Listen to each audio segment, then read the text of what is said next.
پاجا سراغ زندگی، تو اگر میرا نہیں بنتا نہ بن اپنا تو بن۔ صحابہ نہ عمل کرتے تھے، دین منانے نہیں آیا صرف۔ یہ محفلیں کرانے والوں سے میں تو کئی دفعہ پوچھ لیتا ہوں، میں کہتا ہوں کس نیت سے محفل کرا رہے ہو؟ کہ بورڈ پہ فوٹو لگ جائے گی؟ یہ لوگ بعد میں کہیں گے بلے بلے بڑا جلسہ کرا، اس لیے وہ خدا کے بندے ثواب کی تو نیت کر لے، کم از کم اتنا ہی کر لے، اتنا ہی کر لے۔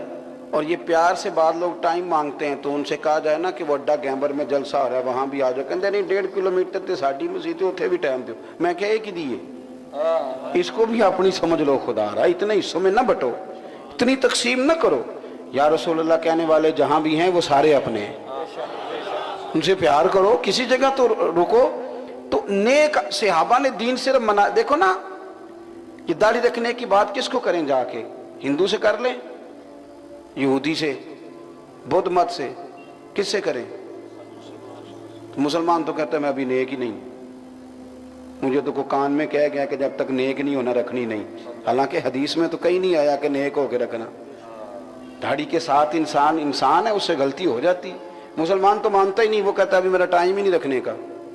میری تو ملت کے نعت خواہ نہیں رکھتے، بڑے بڑے جناب نقیب نہیں رکھتے، وہ کہتے ہیں ابھی ہمیں حکم نہیں آیا، پتہ نہیں اب کہاں سے حکم آنا ہے، ہمیں تو پتہ نہیں، اللہ ہی بہتر جانتا ہے۔ کس کو کہیں؟ صحابہ نے عمل کیا دین پہ، دین بحث کرنے نہیں آیا، نہ لمبی چوڑے نقطے بیان کرنے آیا ہے۔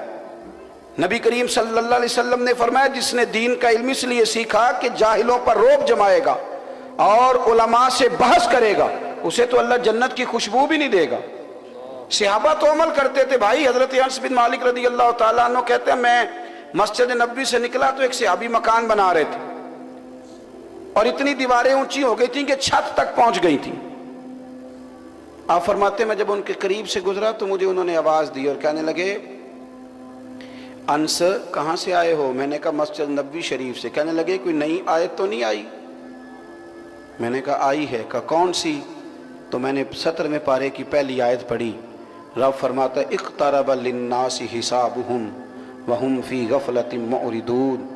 اللہ فرماتا ہے لوگوں کے حساب کا وقت قریب آ گیا ہے پر ابھی بھی وہ غفلت میں منہ پھیرے ہوئے ہیں۔ کہتے ہیں میں یہ آیت سنا کے میں روز جمعے میں سناتا ہوں، لوگ دنیا سنتی ہے، نہ میرے اوپر اثر نہ سامنے والے پر۔ کہتے ہیں میں نے آیت پڑھی، میں آگے گزر گیا، تھوڑا آگے گزرا تو دھڑام سے کسی کے گرنے کی آواز آئی، پلٹ کے دیکھا تو صحابی نے چھلانگ لگا دی۔ میں نے کہا کہاں جا رہے ہو؟ چھت نہیں ڈالنی؟ تو فرمانے لگی ابھی آپ ہی نے تو قرآن پڑھ کے سنایا ہے کہ حساب کا وقت آ گیا، حساب کا وقت آ گیا اور میں چھتیں ڈالتا رہوں؟ میں نے کہا جا کہاں رہے ہو؟ کہنے لگے مدینے والے محبوب کی بارگاہ میں جا رہا ہوں۔ میں چھتیں ڈالتا، یار یہاں تو عمل کا سوال ہی نہیں پیدا ہوتا۔ سالوں بیت گئے، صدیاں گزر گئیں، توفیق ہی نہیں ہوتی۔ گفتگو 2-2 گھنٹے کی، نماز کا وقت آتا تو لوگوں کو کام یاد آ جاتا ہے۔ خدا را واپس لوٹیں۔ امام ابو مالک رحمت اللہ علیہ کا ایک شاگرد تھا، وہ کبھی 1.5 مہینے کے بعد آتا، کبھی 3 مہینے کے بعد آتا، کبھی 15 دن کے بعد آتا، اور جب آتا تو وہ آ کر کے امام صاحب سے کہتا مجھے 3 حدیثیں سنا دیں۔ امام صاحب سنا دیتے، وہ رخصت ہو جاتا، پھر 1.5-2 مہینے غائب، پھر آتا تو کہتا 3 حدیثیں پڑھا دیں۔ کچھ عرصہ گزرا تو باقی شاگردوں نے اس کو گھیر لیا، کہنے لگے تو کس قسم کا شاگرد ہے؟ پہلے تو استاد کو پابند کرتا ہے کہ 3 پڑھاؤ، ان کا دل کرے تو 2 پڑھائیں، دل کرے تو 6 پڑھائیں، اور پھر تو غائب ہو جاتے، آتا ہی نہیں۔ تو وہ کہنے لگا یارو جلدی نہ کرو، پہلے مجھ سے سن تو لو وجہ کیا ہے، کچھ تو مجبوریاں رہی ہوں گی، یوں ہی کوئی بے وفا نہیں ہوتا، سن تو لو، پوچھ تو لو۔ کہنے لگے بتاؤ۔ تو کہنے لگا مجھے اللہ کی عزت کی قسم میں اپنے استاد سے 3 حدیثیں پڑھ کے جاتا ہوں اور جب تک ان پر عمل نہیں کر لیتا میں اگلی حدیث پڑھنے آتا نہیں۔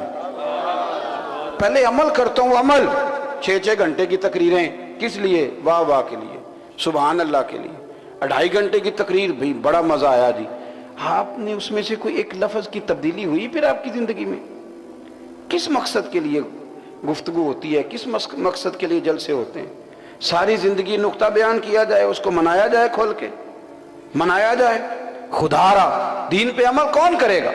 اعلیٰ حضرت فاضل بریلوی کتنے بڑے امام ہیں، 1000 کتاب کے مصنف، 70 سے زیادہ علوم جاننے والے، صدر الشریعہ مولانا امجد علی صاحب اعظمی صاحب بہار شریعت رحمۃ اللہ علیہ فرماتے ہیں آپ اعتکاف بیٹھے ہوئے تھے، سردی کا موسم تھا، ایک چھوٹا بچہ گھر سے افطار کا سامان لاتا تھا، وہ ذرا دیر سے آیا، حکم یہ ہے حضور کا کہ افطار کا وقت ہو جائے تو پھر دیر نہ کرو، وہ ذرا دیر سے افطاری لے کے آیا، اعلیٰ حضرت رحمۃ اللہ علیہ کے جب سامنے آیا تو ایک ہلکا سا تھپڑ مار دیا، بچہ کہنے لگا جی غلطی ہو گئی، لیٹ ہو گیا، ہلکا سا، شرم نہیں آتی وقت پہ آیا کر۔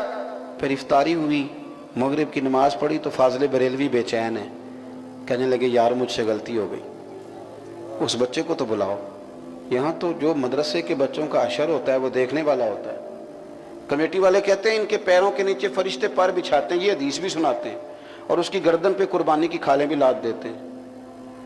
یہاں تو وہ جو تو پہلی بات کر رہا تھا کہ یہ بڑا اعزاز والا ہے، فرشتوں نے پر بچھائیں، اس کا خیال کر، یا پھر یہ عشر ہے ان بیچاروں کا، ان کے کپڑے دیکھنے کے لائق۔ اور تقوی بیان کر رہے تھے ایک مدرسے کے محتمم صاحب میرے سامنے، کہنے لگے جی میں نے کبھی مدرسے کی روٹی نہیں چکھی، اللہ کے فضل سے میں نے کبھی ہاتھ نہیں لگایا، میں نے کہا اب آپ یہ نا بدل لیں پروگرام، اب آپ مدرسے کی روٹی چکھا کریں، بلکہ میری جو فرمائش ہے وہ یہ ہے کہ ساری کمیٹی وہی روٹی کھائے جو مدرسے کے بچے کھاتے ہیں، جو ظلم اور زیادتین کے کوئی پوچھنے ہی نہیں آتا کوئی۔ اور پھر الٹا اعتراض ہے، مولوی ہمیں جاندار کیوں نہیں ملتے؟ میٹرک فرسٹ ڈویژن جس نے سائنس میں پاس کی ہے وہ لا کے تم ہمیں دو، ہم تمہیں وقت کا بہت بڑا مفتی بنا کے واپس کریں گے، تم بچہ ہی نہیں قابل دیتے۔ کون ماں باپ ہیں جو لائق بچہ مدرسے چھوڑ کے آتے ہیں؟ جو ظلم کر رہے ہو دین کے ساتھ تو شکر کرو اللہ کا، تم اسے سب سے کمزور سمجھ کے ڈال کے آتے ہو، لیکن وہ جو مصلی پہ کھڑا ہوتا ہے تمہارے اور تمہارے رب کے درمیان وسیلہ بن جاتا ہے، اسے اللہ رسول عزت دے دیتے ہیں۔ خدا را یہ سلوک ہے۔ اور مدارس کے بچوں کا مجھے بتاؤ، کبھی آپ کے گھر میں سسرال والے، میکے والے، ایم پی اے صاحب کوئی مہمان آئے تو کبھی کسی نے کہا آدھا گھنٹہ اور بیٹھو دیکھ لیٹ ہے؟ بولے مدرسے کے بچوں کو کیوں کہتے ہو کہ ایک سپارہ اور پڑھ لو دیکھ لیٹ ہے؟ خدا کا خوف کریں۔ اور پھر جس کی اماں فوت ہو گئی ہے اس نے تو ایک آدھا سپارہ بھی نہیں پڑھا، اور مدرسے کے بچوں پہ پابندی ہے کہ 3 قرآن پڑھ کے اٹھنا، کیوں؟ اللہ کے رسول صلی اللہ علیہ وسلم نے فرمایا قرآن اتنی دیر پڑھو جتنی دیر دل جمے، نہ جمے تو چھوڑ دو۔ چودھری صاحب کی ماننی ہے کہ رسول پاک کی ماننی ہے؟ لیکن آپ نے مجبور کر دیے لوگوں کو، خدا را دین کی۔ اور یہ یاد رکھنا، میں بڑی صاف ستھری بات کر رہا ہوں، پیری مریدی بہت بڑا دین کا کام ہے، لیکن صحیح کی جائے، صحیح کی جائے۔ کتابیں لکھنا بہت بڑا کام ہے، لیکن یاد رکھنا یہ مدرسہ اور مدرسے میں پڑھانا یہ میرے نبی پاک کا طریقہ ہے، تو یہ ظلم نہ کرو اپنی زندگی میں۔ مدارس سب سے کمزور ہیں، پیسہ درباروں پہ لگائے جا رہے ہو، سارا دربار پہ تھوڑا کم لگا لو۔ ویسے بھی اعلیٰ حضرت نے لکھا مزار پہ ایک چادر ڈالو، اس سے زیادہ نہ ڈالو، اسراف ہے، چادر ایک سے بھی کام چل جاتا ہے۔ بابا جی کو تو چادر کی ضرورت نہیں، ان کی قبر تو جنت کا باغ ہے۔ یہ جاؤ کسی مدرسے کے بچے کو جوڑا لے کے دو تاکہ اللہ کے رسول تم سے راضی ہو۔ باتیں چونکہ کم کرنی ہے، وقت عشاء میں کم ہے۔ حضرت صدر الشریعہ رحمۃ اللہ علیہ فرماتے ہیں کہ اس بچے کو تھپڑ مار دیا، پھر ڈھونڈنے لگے، ڈھونڈ کے لاؤ، کہتے ہیں ہم نے بڑا ڈھونڈا، وہ کہیں سو گیا، بڑی بے چینی سے تراویحیں پڑھیں اعلیٰ حضرت نے، تراویح سے فارغ ہوئے تو پھر ڈھونڈا، وہ سو گیا تھا، سحری کے وقت وہ مرضی سے اٹھا، اعلیٰ حضرت ساری رات سو نہیں سکے۔ اگر تیرے علم نے تجھے عمل کا رستہ نہیں دکھایا تو تیرے علم نے تجھے نفع نہیں دیا تو اوروں کو کیا دے گا؟ اوروں کو تیرا علم کیا فائدہ دے گا؟ اگر تیرے اندر تقوی ہی نہیں آیا، خوف خدا ہی نہیں آیا، تو ڈرتا ہی نہیں اللہ سے۔ کہتے ہیں وہ سحری کے وقت اٹھا، اور جب آیا اتنے سارے لوگ تھے، مرید، شاگرد، خلفاء، ان کے بیچ فاضل بریلوی نے گھٹنے زمین پہ رکھ کے دونوں ہاتھ اس بچے کے سامنے باندھے، پتر میں بوڑھا ہو گیا ہوں، بھول جاتا ہوں، غلطی ہو گئی، چل معاف کر دے۔ مولانا کہتے ہیں میں بھی روتا ہوں، باقی لوگ بھی روتے ہیں، حضور یہ کیا کر رہے ہیں؟ فرمایا یار پتہ نہیں چھوٹا بچہ ہے، اس لیے بیچارہ کہیں دھیان لگ بھی سکتا ہے، مجھے اسے مارنا نہیں چاہیے تھا۔ معافی مانگی، وہ کہنے لگا حضور نہ کریں ایسا۔ فرمایا تو کہہ میں نے معاف کیا۔ وہ کہنے لگا جی میں نے معاف کر دیا۔ فرمانے لگے تو نابالغ ہے، معاف کرنے کا بھی حق نہیں رکھتا، تو اس طرح کر بدلہ لے۔ پھر اس کا بازو تھام کے تو اپنے چہرے پر مارنے لگے، پھر اپنی جیب سے پیسے نکال کے دیے، اور جب وہ بچہ خوش ہو گیا تو کہنے لگے امجد علی گواہ رہنا، فلاں بن فلاں تم بھی گواہ رہنا، فلاں بن فلاں تم بھی گواہ رہنا، میں نے اسے منایا بھی ہے، ہنسایا بھی ہے، اب تم گواہ رہنا کہ میرے ذمے اس کا حق باقی نہیں رہا، اگر صبح قیامت اللہ نے پوچھا تو گواہی دے دینا۔ او بھائی، جہاں علم تھا وہاں عمل تھا۔ انما یخشی اللہ من عبادہ العلماء، علم کی تعریف لمبی تقریر نہیں، قرآن کہتا ہے عالم وہ ہوتا ہے جو